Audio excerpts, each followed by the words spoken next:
Good afternoon, everyone. Officially afternoon. Thank you all for being here.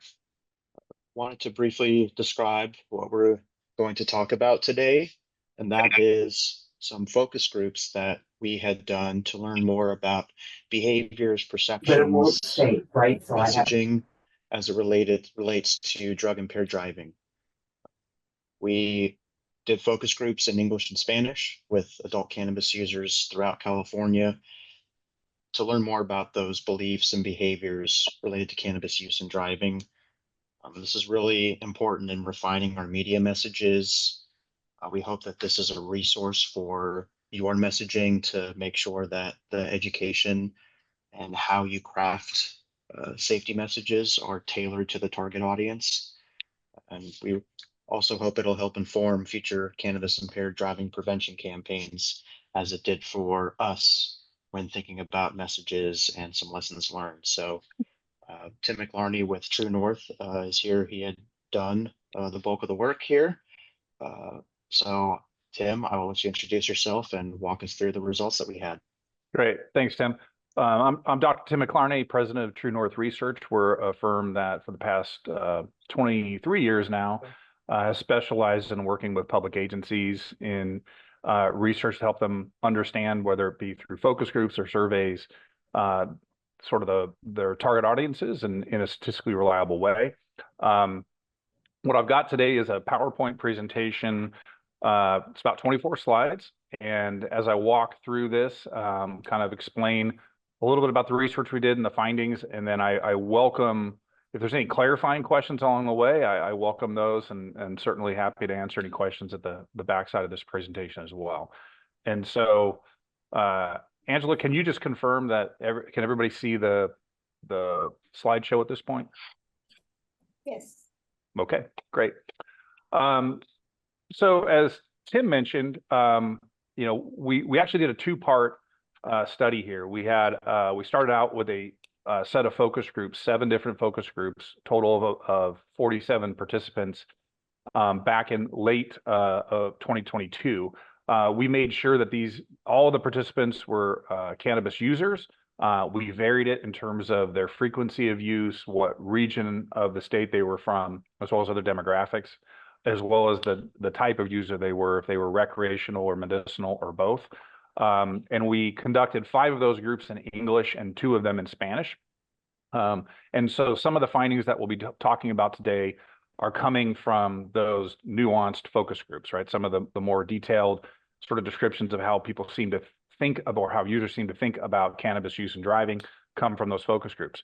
We followed that up with an 18-minute survey, online survey, of a little over 1,000 California adult drivers who also use cannabis. Right, so everybody in that survey was a cannabis user. That was in September of 2023, with a sample size of that size, 1,092. It has a margin of error of plus or minus 3% at the 95% confidence level. What that means is we can be 95% confident that the results that are based on the survey are within 3% of what we would have found had we spoken with all cannabis users in the state. That sample was also balanced, not just geographically and demographically, to the general population. What we were looking at is to make sure that this sample actually mirrors the population of cannabis users, and we're able to sort of cross-reference our data against some data that was provided from the California Department of Public Health on the sort of gender and ethnicity profile of cannabis users, as well as some research that was done by UCLA. And so as I go through this presentation here today, we're going to start out with sort of the question of the who, why, and how in terms of cannabis users, sort of who they are, how they use cannabis, as well as why they use cannabis. And then we're going to proceed on from there to more of the attitudinal sort of factors that we looked at, as well as how they responded to some of the advertising stimulus that we used and some of the patterns that we saw with respect to what works for them. And there was like this updated case stuff. Okay, so moving on. So in terms of the starting out with that basic question of, what's the target audience here and what do they look like in terms of cannabis users in California? I got a few slides on this.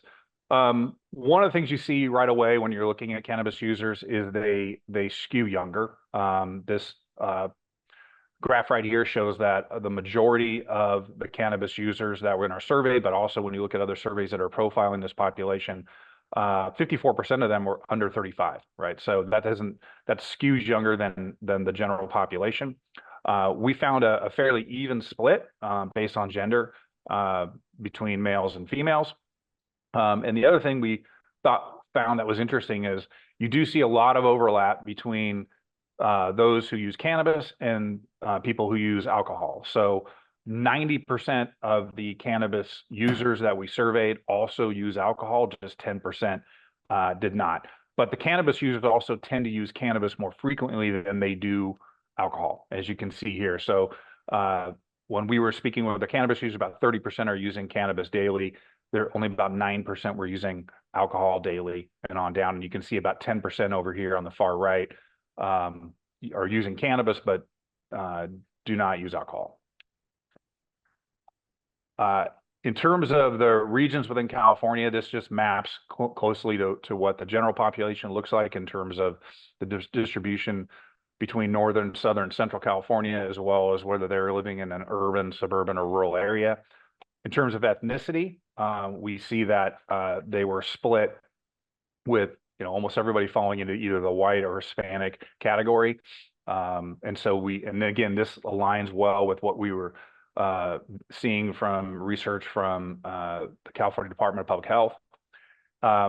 Because it's a younger population, with that comes some other patterns that are sort of associated with that. So you see in terms of home ownership, more renters than owners, and that makes sense because we're dealing with predominantly a younger demographic.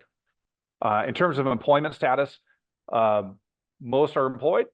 And what was interesting, though, is despite having very high levels of employment, when you looked at the household income, it tended to skew a bit lower, right? And so a lot of folks are working full-time or part-time, but their household income is lower than we might otherwise expect. And about 40% of them indicated they did, in fact, have children in the home. So that gives you a little bit about an understanding of the who we were looking at in terms of the cannabis user market. Switching now to the why question of why they use cannabis.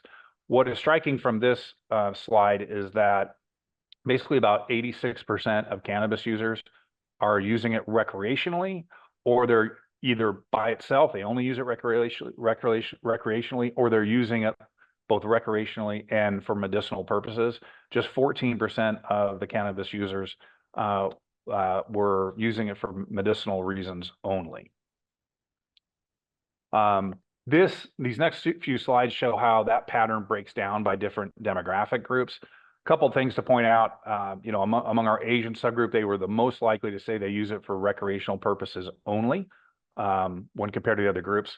You also see a kind of a pattern here among your older cohorts. So if you're 55 or older, the rates of using it for medicinal purposes only are about triple that of younger cohorts. And we see a couple other patterns later that, the seniors and those over 55 tend to use cannabis a little differently than the younger cohorts.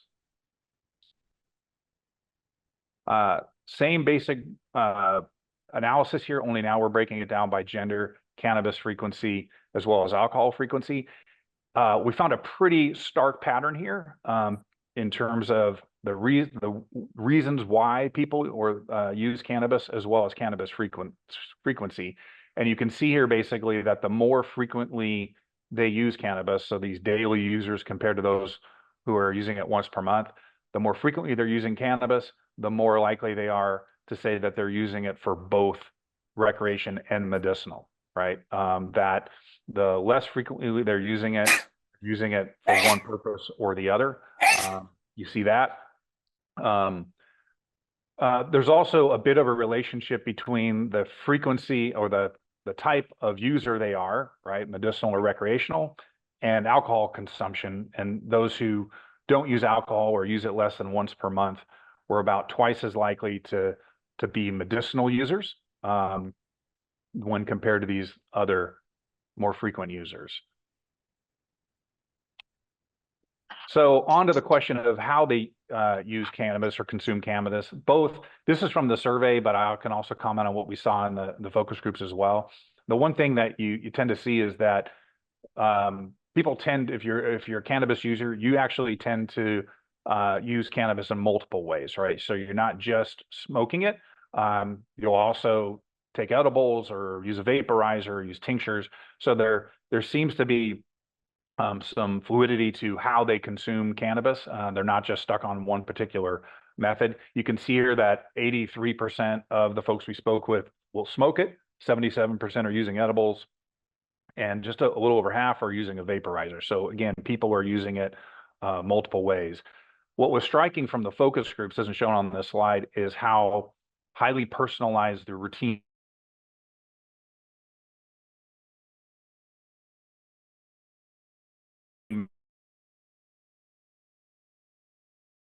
is based on kind of what activities they were planning, right? Am I planning to go out and go to a club, or am I, planning to stay home and go to sleep?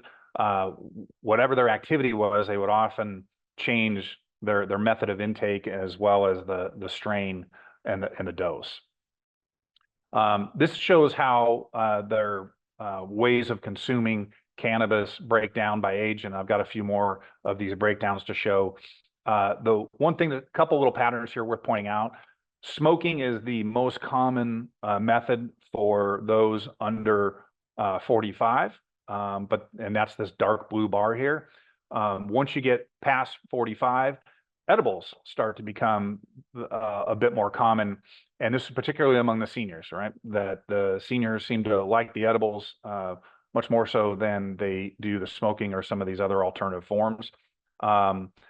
Also, if you look kind of across the lighter colored bars, which are these alternative methods, whether it's a vaporizer, a tincture, or pills and patches, the 35 to 44-year-old group seems to be the most versatile, meaning they not only smoke and use edibles, they also seem to have higher rates of consumption in some of these alternative ways.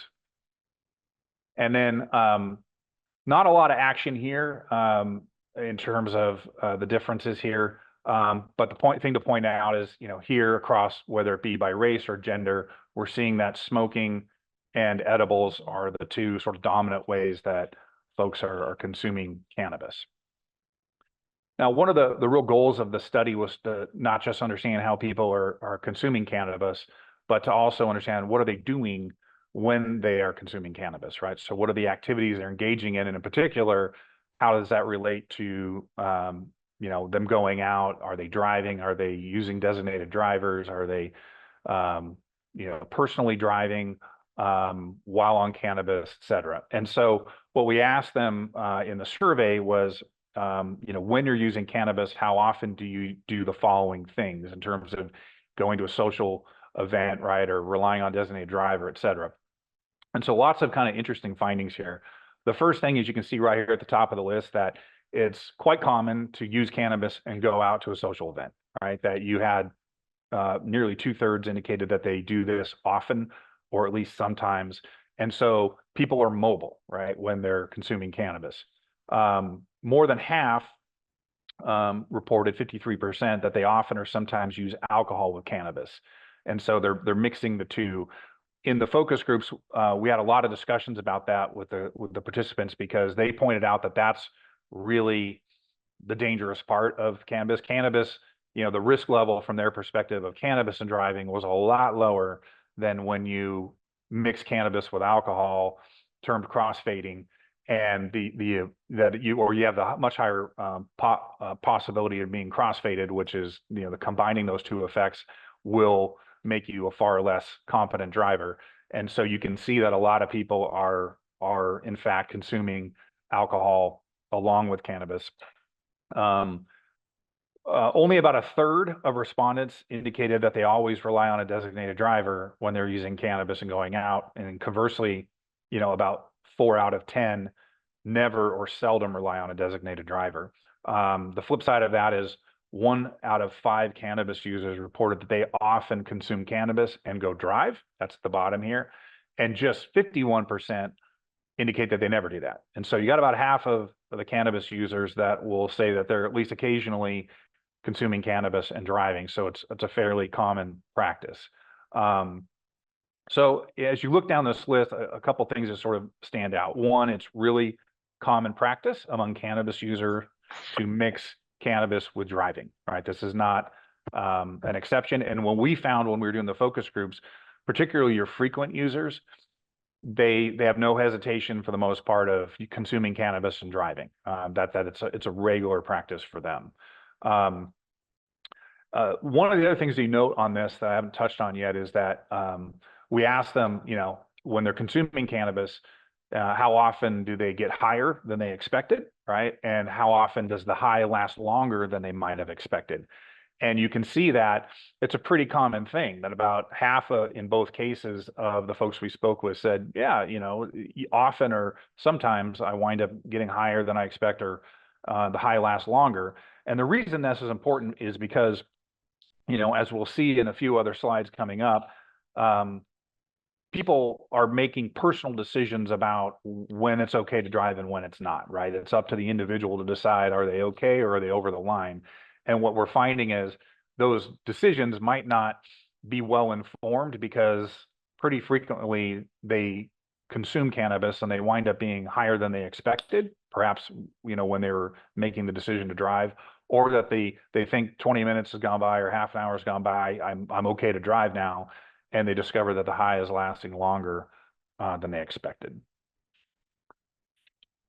Okay, so these next few tables show how the percentage of respondents who said they often do this when consuming cannabis varied by you know, the type of cannabis user they are, gender, and some other demographics. And to make it easier to see what's going on here, these orange cells that are highlighted mean that it's substantially below the average, meaning the responses are lower, whereas the green is substantially above the average. And so we see here, for example, in this first slide, that those who use cannabis for medicinal reasons only, they are a lot less likely to go to a social event, drive a vehicle, drink alcohol, get higher than expected, and the high lasts longer, or ride as a passenger in a vehicle driven by somebody who is also using cannabis. So, and we saw this with a lot of the medicinal users, that many of them were sort of taking this in the evening, sometimes, you know, as a sleep aid, or, you know, to kill pain, to help them sleep.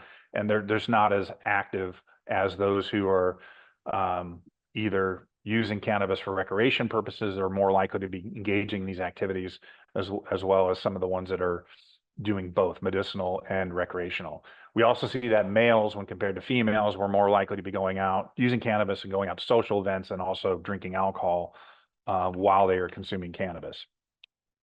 Big differences by age, right? If you are under 25, you're much more active when you're consuming cannabis in terms of going out, driving vehicles, and you're also more likely to get higher than expected and have the high last longer, or to ride with somebody. You're not the driver, but you're riding with somebody who has also used cannabis.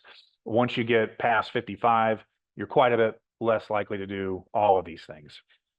And at the extremes, those under 25 were 8 times more likely than a senior to go to a social event while using cannabis, and about 6 times more likely in terms of driving a vehicle. By race, we just saw that, you know, if you look at non-whites and whites, there's a bit of a difference there. Non-whites more likely to report using cannabis and doing some of the activities that you see here, where like driving a vehicle, riding as a passenger with somebody who's been consuming cannabis.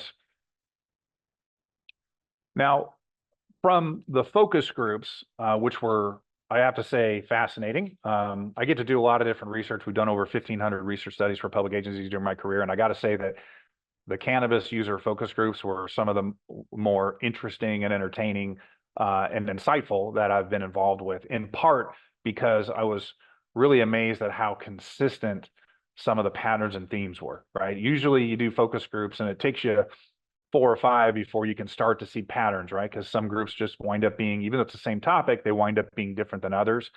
It was striking in the cannabis groups how, you know, you'd swap the people out, you put in new people, and yet the themes were often strikingly similar as you went group to group.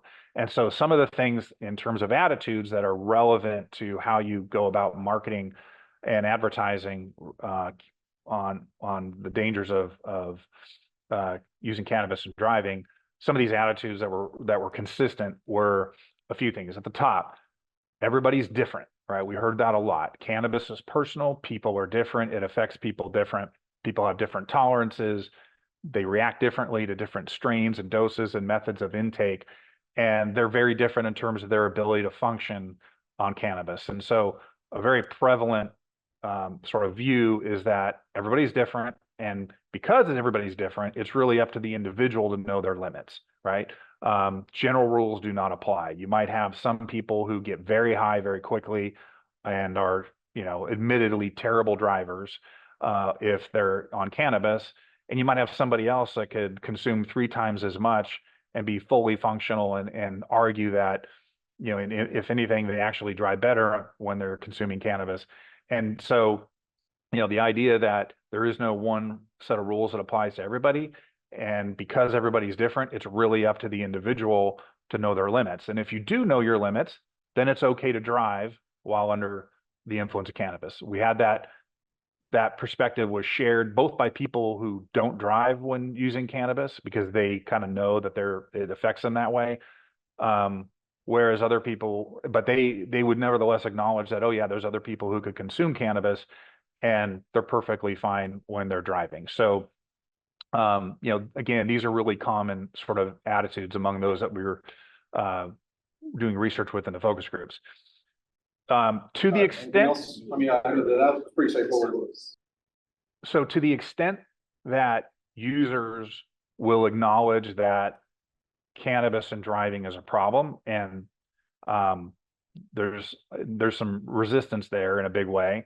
To the extent that they do acknowledge there's a problem, a lot of the folks in the focus groups are really quick to blame the newbies, right? It's the people who are inexperienced cannabis users. It's your high school students. It's the people who, haven't done this for a year or more, that they're really the problem. And it's because they've yet to figure out their limits and live within them. But they had the view that if you're an experienced cannabis user, you know your body, you know how it reacts, and you're going to make, responsible decisions based on that. And if you feel you're okay to drive, it's okay to drive. And then the other kind of interesting thing is how they separate, how they view, say, driving under alcohol with alcohol versus driving using cannabis. They all sort of acknowledge there's no such thing as a functional drunk, meaning that drinking and driving is dangerous.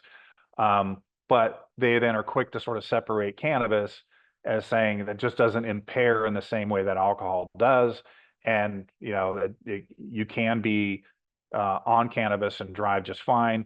And what was interesting is for several of the participants, they personally thought and had others tell them, they're actually much better drivers when they're on cannabis because it makes them a bit more cautious, more attentive. It reduces their anxiety. They have less road rage, if they're high.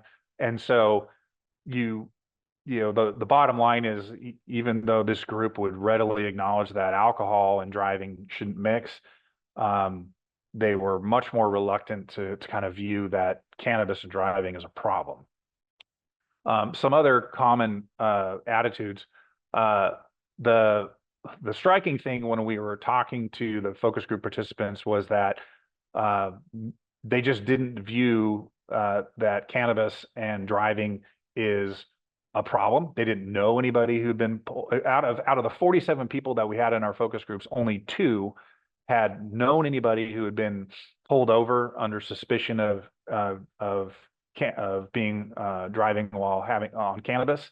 They didn't know anybody who'd been in gotten a DUI. There was nobody that ever heard of or seen crashes. And so this idea that, cannabis is linked to these bad things that can happen in a car, including DUIs and vehicle crashes, it just didn't resonate with them because they just never saw it in their lived experience. When you would suggest to them in the focus groups that, hey, cannabis is related to vehicle crashes, and those statements were taken with a lot of skepticism, and many of them would be like, show me the stats, right? I want to see the stats because, you know, this is not part of my lived experience. I don't think it's a real problem. You're telling me it's a problem. You know, I need to be convinced. So where are the statistics? Bottom line is the idea of just telling them that cannabis and driving causes, you know, crashes and problems. It suffers this basic credibility problem with cannabis users because they don't see it, right? And so if they don't see it, they're skeptical and they want to see the data. Now, what's also interesting is when you start to present them with data, they're also quick to sort of dismiss and sort of undermine the data itself. They'll when we gave them statistics about some of the crashes in Colorado going up after pot was legalized, they, you know, the participants were unconvinced and they're quick to start pointing out other things. Well, yeah, well, what happened is, you know, we legalized pot and it actually had a lot of people drive in, you know, move to Colorado in order to be able to take advantage of that. They're not familiar with snowy roads. Now you have all these Gen Z drivers. So or was it alcohol that really not the cannabis that was causing an accident? So they were quick to sort of try and dismiss these general statistics because again, they in their day-to-day lives, they just don't have any experience with cannabis DUIs or vehicle crashes caused by cannabis. They've not had them. They don't know anybody who's had them. And consequently, they just don't believe it's as big of a problem as you might suggest. The other thing that stood out from the groups is that, you know, the bottom line is unlike alcohol, where there's a legal limit, there's an effective field test for determining whether you are over the line or not and would receive a DUI or not. We don't have that when it comes to cannabis. There's no clear legal THC threshold. There's no effective field test for determining impairment. And there's really no practical guidelines out there on where the line is between being okay to drive and not okay to drive if you've consumed cannabis like there is for alcohol. And that situation just seems to reinforce that opinion among cannabis users that it's up to the individual to decide, right? I may be different than my neighbor and my friend in how I react to cannabis. And since there is no THC threshold legally, there's no way to test for it. It's really back to me to decide if I'm okay or not. It's the individual's judgment. You know, these attitudes about cannabis and driving not being, you know, a real problem were also borne out to some degree in the survey itself. We asked individuals to tell us, you know, for each of the behaviors you see here on the left, these sort of potential traffic safety problems, whether they think it's a big problem, moderate problem, small problem, or not a problem in their area. And consistent with what we saw in the focus groups is if you look at all the different activities, driving under the influence of cannabis is at the bottom of the list, right? So you had, you know, just 29% saying that's a big problem, 24% saying it's a moderate problem. When you compare that to every other item on this list, texting while driving, driving under the influence of alcohol, looking at social media or apps while you're driving, speeding, et cetera, all of these activities were viewed as a bigger problem when it comes to traffic safety than cannabis. So how that breaks down across subgroups, the main thing, I won't go through all the details here, but the main thing is in every single subgroup that we looked at, how they use cannabis, cannabis frequency, gender, what you saw consistently was that, you know, they were least apt to view cannabis and driving as being a big problem. You do see a bit of a relationship here too between cannabis frequency and this. Driving under the influence of cannabis, which is this red bar here, the more frequently you use it, the less likely you are to say that driving under the influence of cannabis is a big problem. By region, how frequently they also use alcohol, as well as whether they own, rent, or live rent-free. Here again, you see that consistently driving under the influence of cannabis is used as a lesser problem than driving under the influence of alcohol or driving under the influence of drugs generally. And then by age and race, here again, consistent pattern, right? Cannabis is not a single group here ranks cannabis and driving as on the same level as alcohol or drugs and driving.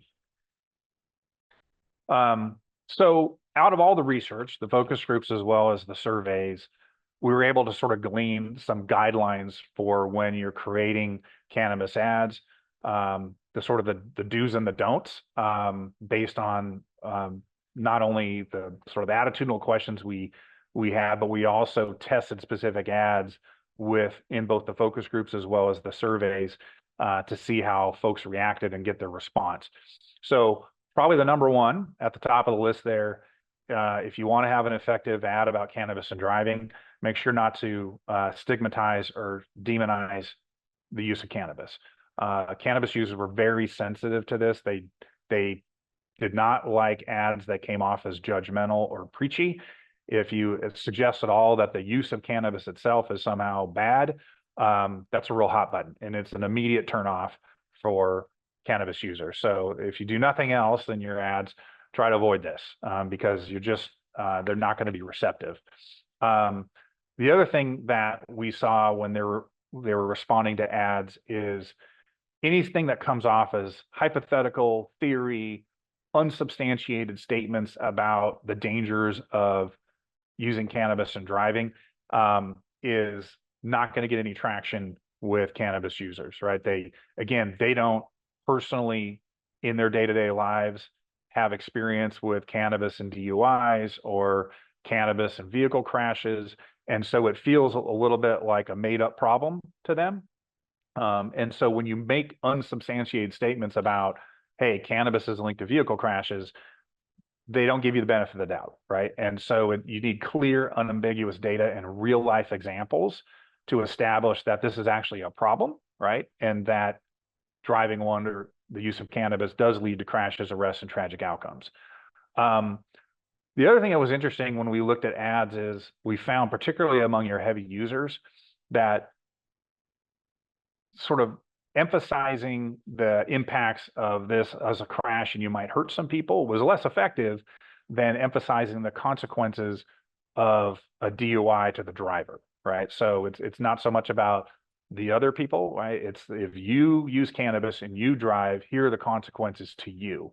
And, and whether you crash or not, a DUI carries potential jail, right? Impounded vehicles, court appearances, fines, loss of licenses. They seem to respond more to the risks to them as a driver than the risk that they're going to, crash their vehicle into somebody else or other things. So throughout all of this, it's very clear that, in the minds of cannabis users, they separate cannabis and alcohol, right? Cannabis is not like alcohol in terms of its impairment and sort of a more general, whereas alcohol is going to kind of react with people the same way, whereas cannabis does not. The fact that even though cannabis isn't like alcohol in that way, some of the most effective ads from the cannabis user's perspective might actually model off some of the, ads about combating drunk driving, where, you're showing real life consequences and testimonials to take the conversation out of the hypothetical and make it shockingly real, right? So I think of sort of the Mothers Against Drunk Drivers ads and some of the other ads that are actual real life experiences where somebody, smoked cannabis, got in an accident, and, these tragic outcomes, but it's got to be sort of a real life example. Those seem to resonate because you can't deny that that's happened, right? When you speak in terms of hypotheticals or even aggregate data, it's easy for someone to go, I either don't believe your data or, you're making these statements, but I don't believe they're real because you've got nothing backing them up.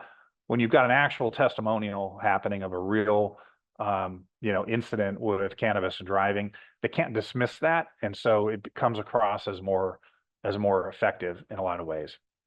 And then finally, to the extent possible, the ads were viewed by cannabis users as being very useful if there's some guidelines in there, right? That, right now, the problem we have is, there's no legal threshold for THC, kind of like there is with alcohol. There's no effective field tests. It's sort of up to the user to decide, are they okay to drive or not? And so the users are saying it'd be really nice to have some sort of practical guidelines that relate to dosages and method of intake and time, so help them know where this line is that they, can't cross and drive. Ads that say things like smoke responsibly weren't viewed as very effective, because that's kind of where we are already, right? That it's left to the cannabis user to decide, should they drive, should they not? They just don't have the same kind of thresholds and guidelines that you do with alcohol, and so many of the cannabis users were wanting that kind of information. So to the extent possible, if there's some effective guidelines that can be built into the ads, you're going to get some pretty attentive listeners.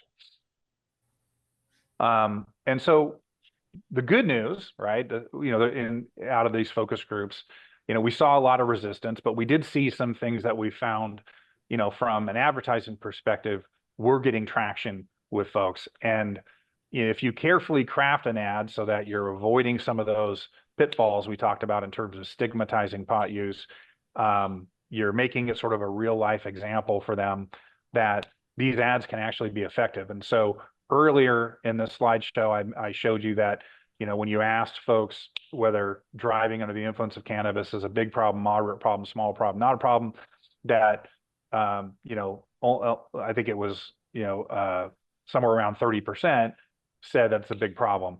Once we showed them advertisements, 3 different ads in the space of the survey that were geared around cannabis and driving, we had an 18% increase at the end of the study in terms of people viewing driving and cannabis as being a big problem. And, and at least a moderate problem went up over the 70s. And so we do see that it's not an impenetrable wall, right? You can't actually get traction. You can't actually break through, as long as you're being thoughtful about how you craft your advertisements.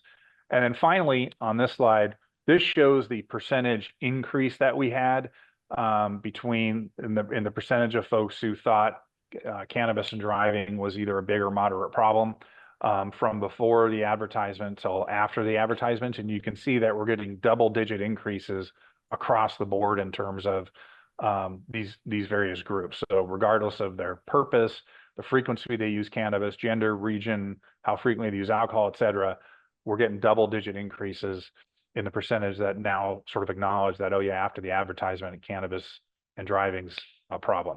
I can tell you that effect is not there when you're using ads that aren't, from the user's perspective, compelling, right? We had several ads that people instantly turned off of because they were a little preachy, right? Or because they made claims that were unsubstantiated, and so they were quick to dismiss them. But when you craft the ads with those guidelines in mind, we were seeing traction. So that is the end of the slides that I have. I certainly welcome any questions from the group if there are any.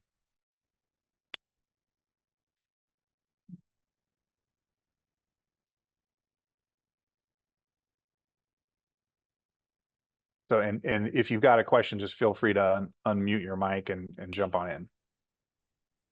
Do you have one about which ads were used, Tim? Those were the 3, depends on which ones we're talking about. In the focus groups, right, we had a series of ads that were, I think one of them was, if I remember right, was pulled from a Colorado advertisement that we brought over and showed them that. And we had a couple in Spanish as well. The ads in the survey were ones that Prozio had worked on with OTS. So I could pull up the names of them. I just don't know if the group had seen them yet.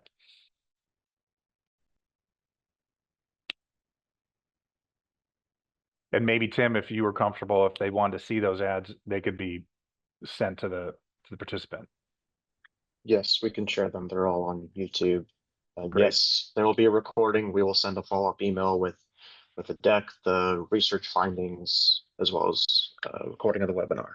Yeah, there are some additional, I sort of condensed this presentation down for this group. There's some additional slides for those who receive or look at the advertisements. we have another 10 or so slides that are detailed breakdowns on those ads as well in terms of survey responses. It just didn't make sense to try and pull them into this slideshow.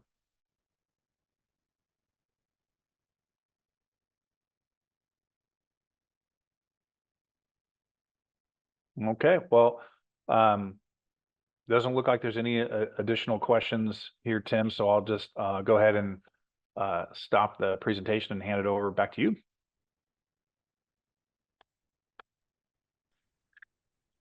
Alrighty, thank you, Tim. And thank you everyone for being on here today. Again, we will send a follow-up email with information about the report, the full report, PowerPoint deck, as well as the recording of the webinar. Hope that you found this to be informative. If there's no other, we'll stay on for a minute or two if there's any additional questions, but if not, I'll give you 19 minutes of your time back and have a wonderful day.